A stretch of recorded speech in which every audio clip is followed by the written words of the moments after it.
ये सोची समझी रणनीति के तहत वेल प्लान्ड हुआ है और वहां के भाईचारे को गोली मारने का काम हुआ है। भारतीय जनता पार्टी और उनके सहयोगी और समर्थक शुभचिंतक बार बार खुदाई की जो बात कर रहे हैं, ये खुदाई जो है हमारे देश का सौहार्द, हमारे देश का भाईचारा, हमारे देश का गंगा जमुनी तहजीब को खो देगा।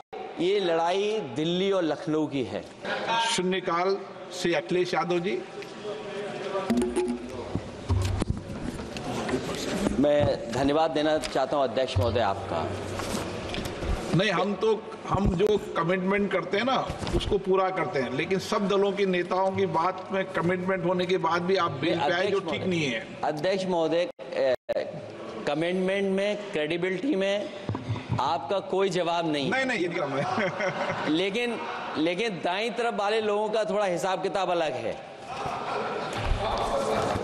अध्यक्ष महोदय, मैं धन्यवाद देता हूं आपका कि आपने बहुत महत्वपूर्ण घटना पे मुझे बोलने का अवसर दिया है।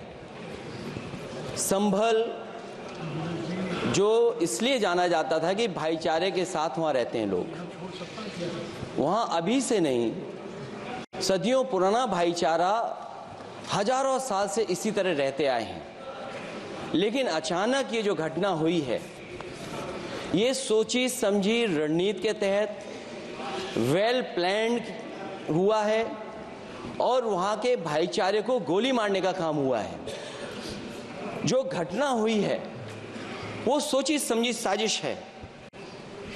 वहां जो खुदाई की बात लगातार अध्यक्ष महोदय देश में कोने कोने पर भारतीय जनता पार्टी और उनके सहयोगी और समर्थक शुभचिंतक बार बार खुदाई की जो बात कर रहे हैं अध्यक्ष महोदय, ये खुदाई जो है हमारे देश का सौहार्द, हमारे देश का भाईचारा, हमारे देश का गंगा जमुनी तहजीब को खो देगा।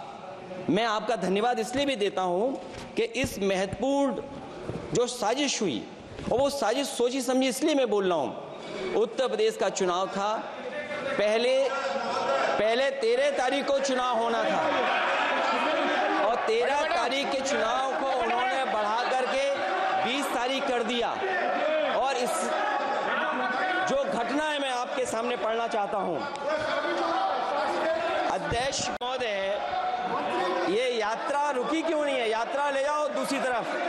अध्यक्ष महोदय, संभल की शाही जामा मस्जिद के खिलाफ 19/11/2024 को सिविल जज सीनियर डिवीजन छंदौसी संभल में एक याचिका डाली गई। कोर्ट ने दूसरे पक्ष को, अध्यक्ष महोदय सुनिए, ये सुनना चाहिए, हम यूं ही नहीं कहते थे। आप तो संक्षिप्त में बोले। अध्यक्ष महोदय, हम यूं ही नहीं कहते थे कि संविधान ये मानती नहीं सरकार। हम यूं ही नहीं कहते थे कि संविधान नहीं मानती।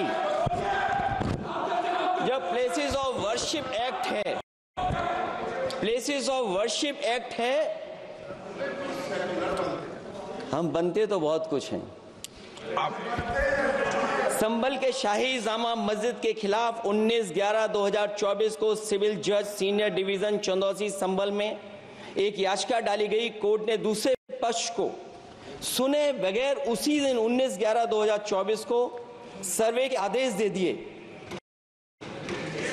ताज्जुब की बात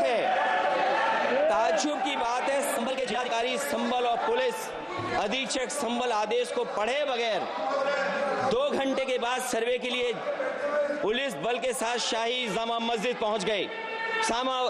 जामा मस्जिद की कमेटी, जनप्रतिनिधि, उलेमा इकराम, सभी अधिवक्ताओं ने सहयोग दिया।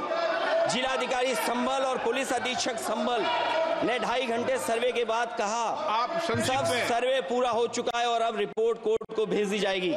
लेकिन दिनांक 22/11/2024 फ्राइडे को जुमे की नमाज के लिए लोग नमाज अदा करने के लिए जामा मस्जिद पहुंचे, लेकिन पुलिस प्रशासन ने बैरिकेड लगा दिया ताकि लोग नमाज न पढ़ सकें। उसके बाद भी लोगों ने संयम बरतते हुए नमाज अदा की और किसी प्रकार का विरोध प्रदर्शन नहीं किया। 29/11/2024 को कोर्ट की अगली तारीख तय थी। शाही जामा मस्जिद की कमेटी और मुस्लिम समाज के सभी लोग कोर्ट में केस की पैरवी के लिए तैयारी कर रहे थे। परंतु दिनांक 23/11/2024 की रात पुलिस प्रशासन द्वारा कहा गया 24/11/2024 यानी अगले दिन सुबह को दोबारा सर्वे किया जाएगा। शाही जामा मस्जिद कमेटी और अधिवक्ता ने कहा कि इस सर्वे तो मुकम्मल हो चुका है, अब दूसरे सर्वे की क्या आवश्यकता है। कोर्ट के आदेश का हमने पालन कर दिया, अगर दूसरे सर्वे कराना है तो दोबारा आदेश करवाएं। कोर्ट के आदेश के बाद हम दोबारा सर्वे करा देंगे। लेकिन जिलाधिकारी संभल और पुलिस अधीक्षक संभल ने कोई सुनवाई नहीं की और तानाशाही दिखाते हुए सुबह के वक्त से पहले शाही जामा मस्जिद आ गए। शाही जामा मस्जिद कमेटी और मुस्लिम समाज के लोगों ने फिर भी धैर्य रखा और दोबारा सर्वे के लिए अंदर ले गए। सर्वे के दौरान करीब 1.5 घंटा बाद जब जनता को सूचना मिली तो वो इकट्ठा होना शुरू हो गए। लोगों ने सर्वे का कारण जानना चाहा तो सर्किल ऑफिसर ने उनके साथ गाली गलौज की और लाठीचार्ज करवाकर बुरी तरह जख्मी कर दिया। इसका विरोध करते हुए चंद लोगों ने पत्थर चलाए, जिसके बदले में पुलिस के सिपाही से लेकर के अधिकारियों तक ने अपने सरकारी और प्राइवेट हथियारों से गोलियां चलाईं, जिसका वीडियो रिकॉर्डिंग है, जिसके एवज में दर्जन लोग गोलियों से घायल हो गए हैं। 5 मासूमों जो कि अपने घर से सामान लेने के निकले थे, उनकी मृत्यु हो गई। संभल का माहौल बिगाड़ने में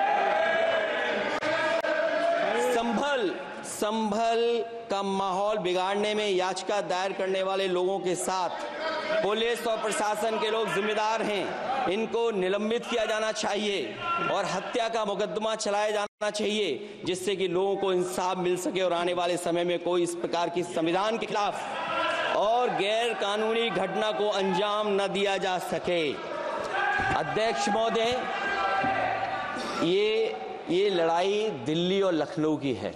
नो प्लीज कभी दिल्ली पहुंचे थे जिस रास्ते, वही लखनऊ वाले उसी रास्ते पहुंचना चाहते हैं। उज्जर रमन सिंह जी 2 मिनट बोल रहे, आप 1 मिनट बोल रहे हैं। हो गया विषय आपका अखिलेश जी विषय हो गया आपका।